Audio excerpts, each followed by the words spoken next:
TheorySabers.com. Yeah, okay. All right. That was good. Hey, man. You know what? That was fun. I actually really like that. That like hit every single nostalgia mark I think me and a lot of other people had when they were kids. I mean, from being late to school, missing the bus, or doing like fake lightsaber battles with your friends, to your parents like not really understanding you sometimes, you having grand visions and dreams, and like he wants to be a Jedi. I mean, which one of us didn't want to be a Jedi when we were kids? To walking around in the forest, to a girl that is like, I bet you they're probably gonna link up. Like they'll probably have some sort of like crush on each other or something by the end of this. A girl that like treats you like shit and you treat her like shit, but like maybe you guys like each other later on in the end. You have a crush on each other, and just that whole like young adolescent magic and youth of dreams and adventure, and like the galaxy is endless, like the possibilities are endless. Like fuck, that's cool. And then going in a forest and like finding a ship, and then it autopilots and blasts off. That's cool, man. That's cool. I like that a lot. It brings out the kid in you. It's exactly the type of magic you want to have. Like, there's nothing lore breaking yet. There's nothing destroying Star Wars. There's no like whack politics bullshit put in there, thrown in there. There's no weird characters like returning when they should be dead. It's just a pure kids adventure fantasy. Like, I'm on board. This is cool. I'm having fun. You guys ready for part two? It's so lighthearted, man. I like it too. This is great. Hey, man, done. Hey, I liked it. I liked it a lot. I thought it was really fun. I thought it embodied everything that you want as a kid: adventure, science fiction. Nothing really that screams Star Wars right off the bat, but it had the feel, and I didn't think it would. I appreciated the sets. I appreciated the immersion, the color grading, obviously. I appreciated the set design and the fact that they didn't use the freaking whatever it's called again. I forgot. I'm forgetting now.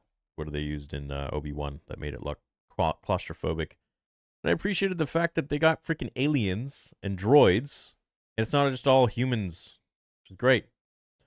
This is kind of like a Harry Potter story in space. And I dig it, dude. Totally fun. Kids show. Love it. I'm down. Yeah, they did great. The volume, right? That's what it's called. Yeah, what'd you guys think about it? I thought it was fun. Like, as I was saying at the end of episode 1, from the kid not feeling like he belongs, his parents kind of coming down on him hard sometimes, the stress of school and being in that institution, being a bit of an outcast, being late for the bus, the stresses of a test, the freaking, the grand dreams of being a Jedi, something, wow, magical, mystical that still exists within the kid. A feeling of wanting more than what you are, but not knowing how to get there. The fake lightsaber battle, just these little nuanced things that you just like, just little, just throw it in there, and it just kind of makes you like, and which kid didn't want to find a freaking UFO ship somewhere in the forest or somewhere, and that randomly like speeds you off into space. I didn't go into this with any expectations whatsoever, and maybe that's why I like it. But at the same time, I like it because it ticks off so many different boxes, and it's fun, lighthearted. Looking forward to the next one. I promised to sing from the rooftops tomorrow if it was good. I'm going to do it. All right, cool. Rating out of 10. Well, see, that's where it gets a little bit confusing, because it's like, are we going to rate this like Mando Season 2, where it's like, holy shit, Star Wars feels like Star Wars? Or are we going to rate this as, like a fun... This reminds me of The Goonies, Jumanji, Harry Potter, Zathura, I don't know. Give me some other like kids adventure movies, shows. But anyways, it's along those lines, and it's set in the Star Wars universe, and it's kind of taking us to a place where we haven't really been too much with pirates and stuff like that, which is more like a, I would say, a more modern version of cowboys and you know the Wild West sort of thing, a little bit. Let's see, am I leaving anything out? Nah, man. Excited to see where. As for the guy being a Jedi, it's a little convenient. I don't know how I feel about this. I feel like if he was a Jedi, he would have gotten out of there probably way sooner. But then again, maybe he was just waiting for a ship or a crew or a way out. I don't really know, but cool.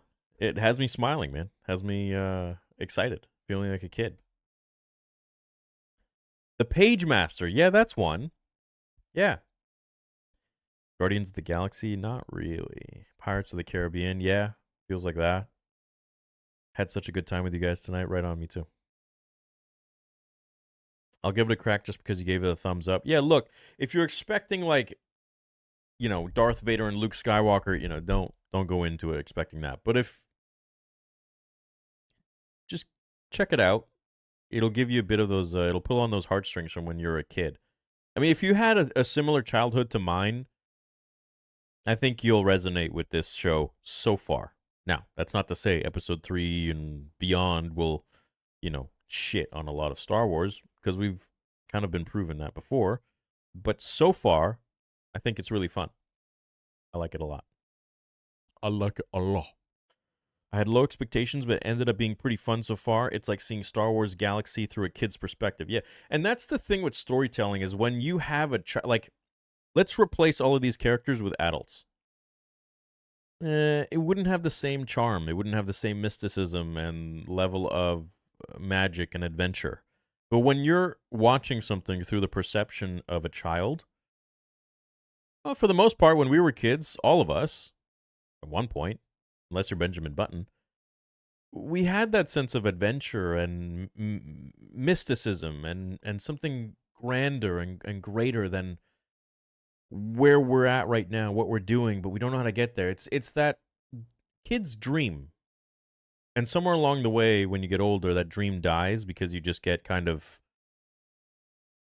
I don't know, preoccupied with real life, the 9 to 5, the taxes, the bills, the surviving day to day, the rent, this and that. But when you don't have that to worry about because your parents, for the most part, are taking care of it, even if times are tough, and they were for me sometimes when I was a kid, you still feel like, you have that extra bit of time to kind of just ponder and fantasize and dream. And I think that that's really, that's nice. It's beautiful. It's fun.